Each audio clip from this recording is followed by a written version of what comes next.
Hi hello ನಮಸ್ಕಾರ ಸ್ನೇಹಿತರೆ, ಹೇಗಿದ್ದೀರಿ? ಎಲ್ಲ ಚೆನ್ನಾಗಿದ್ದೀರಿ ಅಂತ ಅಂದ್ಕೊಂಡಿದ್ದೀನಿ. ನಾನು ರುಚಿಯಾದ ಸಿಂಪಲ್ ಆಗಿರುವಂಥ ವೆಜಿಟೇಬಲ್ ಕೂರ್ಮ ಮಾಡೋದು ಹೇಗಂತ ಹೇಳ್ತಾ ಇದ್ದೀನಿ. ಎಲ್ಲರಿಗೂ ಬರ್ತದೆ ಕೂರ್ಮ ಮಾಡೋದು ಹೇಗಂತ, ಆದರೆ ನಾನು ಮನೆಯಲ್ಲಿರುವ ವಸ್ತುವಿನಲ್ಲಿ ಫಟಾಫಟ್ ಅಂತ ಹೇಳಿ ಎಷ್ಟು ಚೆನ್ನಾಗಿ ಮಾಡ್ಬೋದು ಮತ್ತು ತುಂಬ ರುಚಿಯಾಗಿರ್ತದೆ. ನೀವು ಯಾವಾಗಲೂ ಬಟಾಟೆ ಬಾಜಿ ಅದೆಲ್ಲ ಮಾಡಿ ಸಾಗು ಎಲ್ಲ ಮಾಡಿ ಬೇಸರ ಆಗಿದ್ದರೆ ಈ ಥರ ಮಾಡಿ. ನಾನಿಲ್ಲಿ ಕ್ಯಾರೆಟು, ಬೀನ್ಸು, ಕಾಲಿಫ್ಲವರನ್ನು ಚೆನ್ನಾಗಿ ಕಟ್ ಮಾಡಿಕೊಂಡು ಸಣ್ಣಗೆ ಕಟ್ ಮಾಡಿಕೊಂಡು ಅದನ್ನು ಉಪ್ಪಾಕಿ ಬೇಯಿಸ್ತಾ ಇದ್ದೇನೆ. ಚೆನ್ನಾಗಿ ಬೇಯಲಿ ಅದು. ಬಟಾಣಿ ಬೇಕಾದರೆ ನೀವು ಯೂಸ್ ಮಾಡ್ಬೋದು. ನಾನು ಒಂದು ಬಾಣಲೆಗೆ ಸ್ವಲ್ಪ ಎಣ್ಣೆ ಹಾಕಿದ್ದೇನೆ. ಎಣ್ಣೆ ಕಾಯೋ ತನಕ ಬಿಡೋಣ. ಸ್ನೇಹಿತರೆ, ಇದಕ್ಕೆ ನಾವು 1 ಸ್ಪೂನಷ್ಟು ಕೊತ್ತಂಬರಿ, ಧನಿಯಾ ಅಂತ ಹೇಳ್ತೀವಲ್ಲ, ಕೊತ್ತಂಬರಿ ಹಾಕಿದ್ದೇನೆ. ಅರ್ಧ ಸ್ಪೂನಷ್ಟು ಜೀರಿಗೆಯನ್ನು ಬಳಸಿದ್ದೇನೆ. ತುಂಬ ರುಚಿಯಾಗಿರೋದ್ರಿಂದ ಯಾರು ಬೇಕಾದರೂ ಬೇಗ ಫಟಾಫಟ್ ಅಂತ ಮಾಡ್ಕೋಬೋದು. ನಾನು 1/4 ಸ್ಪೂನಷ್ಟು ವಡೆ ಸೊಪ್ಪನ್ನು ಬಳಸಿದ್ದೀನಿ. ಸಣ್ಣದೊಂದು ಚಕ್ಕೆ, ಹಾಗೆ ಸ್ಟಾರ್ ಇದೆಯಲ್ಲ ಅದನ್ನು 2 ಎಸಳಷ್ಟು ತೊಗೊಂಡಿದ್ದೀನಿ. ನಾನಿವಾಗ 3 ಲವಂಗನ ತೊಗೊತಾ ಇದ್ದೇನೆ. ಸ್ನೇಹಿತರೆ, ಯಾರೆಲ್ಲ ನನ್ನ ಚಾನಲ್ನ ನೋಡ್ತಾ ಇದ್ದೀರೋ ದಯವಿಟ್ಟು ಚಾನಲ್ಗೆ ಸಬ್ಸ್ಕ್ರೈಬ್ ಆಗಿ ವಿಡಿಯೋನ ಪೂರ್ತಿಯಾಗಿ ನೋಡಿ ಸಪೋರ್ಟ್ ಮಾಡಿ. ಹಾಗೆ ನನ್ನ ಎಲ್ಲ ವಿಡಿಯೋನು ನೋಡಿ ಕಮೆಂಟ್ ಹಾಕಿ. ಸ್ನೇಹಿತರೆ, ಈಗ ನಾನು ಸ್ವಲ್ಪ ಗೋಡಂಬಿ ತೊಗೊಂಡಿದ್ದೇನೆ. ನಿಮ್ಮ ಹತ್ರ ಜಾಸ್ತಿ ಗೋಡಂಬಿ ಇದ್ರೂ ಬಳಸ್ಬೋದು, ತುಂಬ ಬಳಸಬೇಡಿ. ಸ್ವಲ್ಪ ಸಾಕು ಗೋಡಂಬಿ. ಅದು ತಿಕ್ನೆಸ್ಸಿಗೋಸ್ಕರ ಮತ್ತು ಟೇಸ್ಟ್ ಚೆನ್ನಾಗಿ ಬರುತ್ತೆ ಅದರಿಂದ. ಚೆನ್ನಾಗಿ ಅದೆಲ್ಲ ಫ್ರೈ ಆಗೋಣ. ಫ್ರೈ ಆಗಲಿಕ್ಕೆ ಬಿಡುವ. ಈಗ ನಾನು ಜಜ್ಜಿರುವಂತಹ ಬೆಳ್ಳುಳ್ಳಿ, ಇಡೀ ಬೆಳ್ಳುಳ್ಳಿ ಹಾಕಿದರೆ ಅದು ರಟ್ತದೆ, ಅಂದರೆ ಸಿಡಿತದೆ. ಹಾಗಾಗಿ ಬೆಳ್ಳುಳ್ಳಿನ ಜಜ್ಕೊಳ್ಳಿ. ಹಾಗೆ 5 ಉದ್ದ ಮೆಣಸನ್ನು ಬಳಸಿದ್ದೇನೆ. ಖಾರ ಬೇಕಿದ್ದರೆ ನೀವು ಬಳಸ್ಬೋದು, ಖಾರಕ್ಕೆ ಜಾಸ್ತಿ. ಕೂರ್ಮಕ್ಕೆ ಯಾರೂ ಹೆಚ್ಚಾಗಿ ಜಾಸ್ತಿ ಖಾರ ಬಳಸಲ್ಲ, ಹಾಗಾಗಿ ನಾನು 5 ಉದ್ದ ಮೆಣಸನ್ನು ಬಳಸಿದ್ದೀನಿ. ಸ್ನೇಹಿತರೆ, ಇದಕ್ಕೆ ನಾನು 1/2 ಅಷ್ಟು ಈರುಳ್ಳಿಯನ್ನು ಬಳಸಿದ್ದೇನೆ. ದೊಡ್ಡ ಈರುಳ್ಳಿ 1/2 ಈರುಳ್ಳಿನ ಬಳಸಿದ್ದೇನೆ. ಈರುಳ್ಳಿ ಹಾಕಿದಷ್ಟು ಟೇಸ್ಟ್ ಚೆನ್ನಾಗಿ ಬರ್ತದೆ. ಹಾಗಂತ ತುಂಬ ಹಾಕಿದರೆ ತುಂಬ ಸ್ವೀಟ್ ಅನಿಸುತ್ತೆ ಕೂರ್ಮ. ಹಾಗಾಗಿ 1/2 ದೊಡ್ಡ ಈರುಳ್ಳಿ ತೊಗೊಳ್ಳಿ. 1/2 ಗ್ರೇವಿ ತುಂಬ ಜಾಸ್ತಿ ಬೇಕಂದರೆ, ತುಂಬ ಜನ ಇದ್ದಾರೆ ಅಂದರೆ ನಿಮ್ಮ ಮನೆಯಲ್ಲಿ 2-2.5 ಈರುಳ್ಳಿ ತೊಗೊಳ್ಬೋದು. ಸಾಮಾನ್ಯವಾಗಿ ಇದು ನಾನು 3 ಅಥವಾ 4 ಜನರಿಗೆ ಆಗೋಷ್ಟು ಕೂರ್ಮ ಮಾಡ್ತಾಯಿದ್ದೇನೆ. ನೋಡಿ, ಚೆನ್ನಾಗಿ ಅದು ಫ್ರೈ ಆಗಬೇಕು. ಈರುಳ್ಳಿ ಮಾತ್ರ ಚೆಂದ ಫ್ರೈ ಆಗಿ ಹಸಿ ಸ್ಮೆಲ್ ಹೋಗಬೇಕು. ನಾನು ಚೂರು ಶುಂಠಿ ಹಾಕಿದ್ದೀನಿ. ಚೂರು ಶುಂಠಿ ಹಾಕಿದ ಮೇಲೆ ಚೆನ್ನಾಗಿ ಫ್ರೈ ಮಾಡ್ಕೊಳ್ಳೋಣ ಒಂದ್ಸರಿ. ನೋಡಿ ಫ್ರೆಂಡ್ಸ್, ಈ ಕೂರ್ಮಕ್ಕೆ ನಾನು ಗಸಗಸೆಯನ್ನು ಬಳಸಿದ್ದೇನೆ. ವೈಟು ಗಸಗಸೆಯನ್ನು ಬಳಸಿದ್ದೇನೆ. 1 ಸ್ಪೂನ್ ಬೇಡ, ಒಂದು ಅರ್ಧ ಸ್ಪೂನ್ ಸಾಕು. ಗಸಗಸೆ ಹಾಕಿದ ನಂತರ ನಾನು ಟೊಮೆಟೊ ಹಾಕ್ತಾಯಿದ್ದೇನೆ. ಚೆನ್ನಾಗಿ ಫ್ರೈ ಮಾಡ್ಕೊಳ್ಳೋಣ. ಟೊಮೆಟೊ ಸ್ವಲ್ಪ ಮೆದುವಾಗಬೇಕು, ಅಲ್ಲಿವರೆಗೆ ನಾವು ಚೆನ್ನಾಗಿ ಫ್ರೈ ಮಾಡಬೇಕು. ಸ್ನೇಹಿತರೆ, ಇದನ್ನು ನಾವು ಚಪಾತಿಗೆ, ಪೂರಿಗೆ, ಹಾಗೆ ರೊಟ್ಟಿಗೆ ಎಲ್ಲದಕ್ಕೂ ಸಾಮಾನ್ಯವಾಗಿ ಬಳಸ್ತಾರೆ.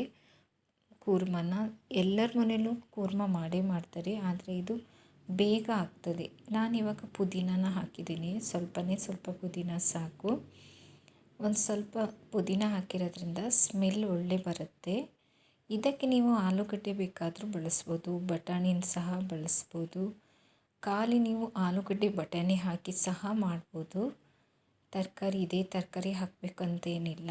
ನಾನಿವಾಗ 1/4 ಬೌಲಿನಷ್ಟು ತೆಂಗಿನಕಾಯಿಯನ್ನು ಹಾಕಿದ್ದೇನೆ. ಹಾಗೆ ಚಿಟಿಕೆ ಅರಿಶಿಣವನ್ನು ಬಳಸಿದ್ದೇನೆ. ಅರಿಶಿಣ ತುಂಬ ಕಲ್ಲರು ಕೊಡ್ತದೆ, ನಮಗೆ ಟೇಸ್ಟು ಕೊಡ್ತದೆ. ಆ್ಯಂಟಿಬಯೋಟಿಕ್ ಇರೋದ್ರಿಂದ ನಮ್ಗೆ ಒಳ್ಳೆಯದಾಗುತ್ತೆ. ಚೆನ್ನಾಗಿ ಫ್ರೈ ಮಾಡ್ಕೋಬೇಕು. ಚೆಂದ ಫ್ರೈ ಆದಷ್ಟು ನಮಗೆ ಟೇಸ್ಟಿಯಾಗಿ ಬರುತ್ತೆ. ಕಾಯಿ ಹಾಕಿರ್ತೀವಲ್ಲ, ಅದು ಹಸಿ ವಾಸನೆ ಹೋಗಬೇಕು. ಕಾಯಿದು ವಾಸನೆ ಹೋಗೋ ತನಕ ನಾವು ಚೆನ್ನಾಗಿ ಫ್ರೈ ಮಾಡ್ಕೊಳ್ಳೋಣ.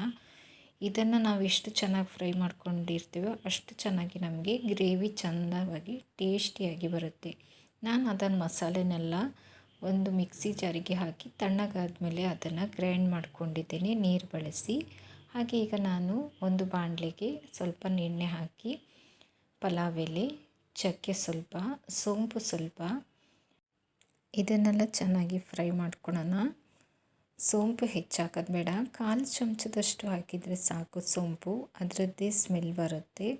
ಹಾಗಾಗಿ ಇದನ್ನೆಲ್ಲ ಚೆನ್ನಾಗಿ ಫ್ರೈ ಮಾಡಿಕೊಂಡು ನಂತರ ನಾನು ಇದಕ್ಕೆ 1/4 ಸ್ಪೂನ್ ಆಗೋಷ್ಟು ಜೀರಿಗೆಯನ್ನು ಬಳಸ್ತಾ ಇದ್ದೇನೆ. ನೋಡಿ, 1/4 ಸ್ಪೂನ್ ಆಗೋಷ್ಟು ಜೀರಿಗೆ ಹಾಕಿದ್ದೀನಿ. ಆ ಜೀರಿಗೆ ಸಹ ಚೆನ್ನಾಗಿ ಫ್ರೈ ಆಗಲಿ. ಸಿಮ್ ಇಟ್ಕೊಳ್ಳಿ ಗ್ಯಾಸನ್ನು.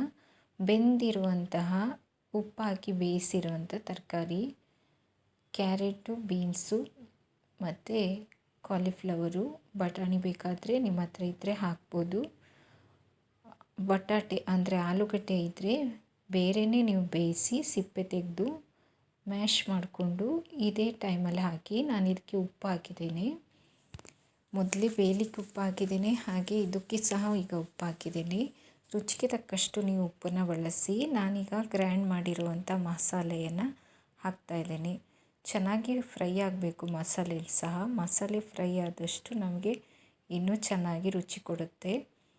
ನಾವು ಹೋಟೆಲ್ನಲ್ಲಿ ಹೇಗೆ ಕೂರ್ಮನ ಇಷ್ಟಪಟ್ಟು ತಿಂತೀವೋ ಅಷ್ಟೇ ಇಷ್ಟಪಟ್ಟು ಮನೆಯಲ್ಲಿ ಮಾಡ್ಕೋಬೋದು. ಅಷ್ಟೇ ಟೇಸ್ಟಿಯಾಗಿ ಸಹ ಇರುತ್ತೆ. ಸಿಂಪಲ್ ಮನೆಯಲ್ಲಿರುವಂಥ ವಸ್ತುವನ್ನೇ ಬಳಸಿ ರೆಸ್ಟೋರೆಂಟು ನಾವು ತಿಂದಿರುವಂತಹ ರುಚಿಯಾದ ಕೂರ್ಮನ್ನು ನೀವು ಈಸಿಯಾಗಿ ಮಾಡ್ಕೋಬೋದು. ಹೆಚ್ಚೇನು ಕೆಲಸ ಇರಲ್ಲ ಸ್ನೇಹಿತರೆ. ನೋಡಿ, ನಾನು ಚೆನ್ನಾಗಿ ಫ್ರೈ ಮಾಡ್ಕೊತಾ ಇದ್ದೀನಿ. ಇವಾಗ ನೀವು ಒಂದು ಸ್ವಲ್ಪ ಟೇಸ್ಟ್ ನೋಡ್ಕೊಳ್ಳಿ. ಉಪ್ಪು ಬೇಕಾದರೆ ಬಳಸಿ. ನಾನು ಹಾಕಿದ ಉಪ್ಪು ನನಗೆ ಸರಿಯಾಗಿದೆ, ಹಾಗಾಗಿ ನಾನು ಬಳಸಲಿಲ್ಲ. ನಿಮಗೆ ಬೇಕಂದರೆ ಉಪ್ಪನ್ನು ಬಳಸ್ಬೋದು. ಮಿಕ್ಸಿಗೆ ಸ್ವಲ್ಪ ನೀರು ಹಾಕಿ, ಅಂದರೆ ಜಾರಿಗೆ ಸ್ವಲ್ಪ ನೀರು ಹಾಕಿ ಅದರಲ್ಲಿರುವಂತಹ ಮಸಾಲೆಯನ್ನು ಹಾಕಿ ಇದಕ್ಕೆ ಸ್ವಲ್ಪನೇ ಸ್ವಲ್ಪ ನೀರು ಹಾಕಿ, ತುಂಬ ನೀರು ಮಾಡಬಾರ್ದು. ನೋಡಿ, ಎಲ್ಲದನ್ನು ಮಿಕ್ಸ್ ಮಾಡಿ. ನಿಮಗೆ ಉಪ್ಪು ಬೇಕಾದರೆ ಬಳಸಿ. ಚೆನ್ನಾಗಿ ಮಸಾಲೆ ಎಲ್ಲ ಕುದಿ ಬರಬೇಕು, ಚೆನ್ನಾಗಿ ಫ್ರೈ ಆಗಲಿ. ಚೆನ್ನಾಗಿ ಫ್ರೈ ಆದಮೇಲೆ ನಾನು ನೋಡಿ ಮತ್ತೆ ನೀರು ಬೇಕಾಯಿತು ಹಾಕಿದ್ದೇನೆ. ಟೇಸ್ಟ್ ನೋಡ್ಕೊಳ್ಳಿ. ಉಪ್ಪು ಬೇಕಾದರೆ ಇದೇ ಟೈಮಲ್ಲೇ ಉಪ್ಪನ್ನು ಹಾಕಿ ಚೆನ್ನಾಗಿ ಕುದಿ ಬರಿಸಿ. ಚೆನ್ನಾಗಿ ಕುದಿ ಬಂದಮೇಲೆ ಮತ್ತೆ ಉಪ್ಪು ಹಾಕಿದರೆ ಅಷ್ಟೊಂದು ಇದಾಗಲ್ಲ, ಟೇಸ್ಟ್ ಬರಲ್ಲ. ಕುದಿ ಬರುವಾಗಲೇ ನಾನು ಉಪ್ಪು ಹಾಕಿದರೆ ಇನ್ನೂ ಚೆನ್ನಾಗಿರುತ್ತೆ. ನೀವು ಟೇಸ್ಟ್ ನೋಡ್ಕೊಳ್ಳಿ ಫಸ್ಟಿಗೆ, ಉಪ್ಪು ಬೇಕು ಬೇಡ ಅಂತ. ನನಗೀಗ 1/4 ಸ್ಪೂನಷ್ಟು ಉಪ್ಪು ಬೇಕಾ ಅನಿಸಿತು, ಅದಕ್ಕೆ ನಾನು ಹಾಕಿದ್ದೇನೆ. ನಿಮಗೆ ನೋಡಿಕೊಂಡು ಉಪ್ಪು ಹಾಕ್ಕೊಳ್ಳಿ, ಬೇಕಾದರೆ ಮಾತ್ರ ಹಾಕ್ಕೊಳ್ಳಿ, ಬೇಡ ಅಂದರೆ ಹಾಕಬೇಡಿ. ಚೆನ್ನಾಗಿ ಮಿಕ್ಸ್ ಮಾಡಿಕೊಂಡು ಚೆನ್ನಾಗಿ ಕುದಿ ಬರಲಿ. ಕುದಿ ಬಂದಮೇಲೆ ನೋಡಿ, ಇಷ್ಟು ಚೆನ್ನಾಗಿ ಕುದಿ ಬಂದಮೇಲೆ ನೀವು ಬೇಕಾದರೆ ಕೊತ್ತಂಬರಿ ಸೊಪ್ಪನ್ನು ಬೇಕಾದ್ರ ಮೇಲೆ ಹಾಕ್ಬೋದು. ಇಲ್ಲ ಅಂದರೆ ನಿಮ್ಮ ಹತ್ರ ಕಸೂರಿ ಮೇಥಿ ಇದ್ದರೆ ಸಹ ಬಳಸ್ಬೋದು. ಕ್ರೀಮ್ ಬೇಕಾದರೂ ಹಾಕ್ಬೋದು. ನೋಡಿ, ಗರಿ ಗರಿಯಾಗಿರುವಂಥ ಪೂರಿ ಜೊತೆಗೆ ನೀವು ಈ ಕೂರ್ಮನ ಹಾಕ್ಕೊಂಡು ತಿಂದರೆ ಎಂಥ ಚೆನ್ನಾಗಿರುತ್ತಂದರೆ ಬಾಯಲ್ಲಿ ಎಲ್ಲರಿಗೂ ನೀರು ಬರ್ತದೆ. 2 ತಿನ್ನುವಂಥ ಪೂರಿ ನಮಗೆ ಈ ಕೂರ್ಮ ಇದ್ದರೆ ಒಂದು 5-6 ಹೋಗ್ತದೆ. ಥ್ಯಾಂಕ್ ಯು ವಿಡಿಯೋ ನೋಡಿದ್ದಕ್ಕೆ. ಥ್ಯಾಂಕ್ ಯು ಸ್ನೇಹಿತರೆ.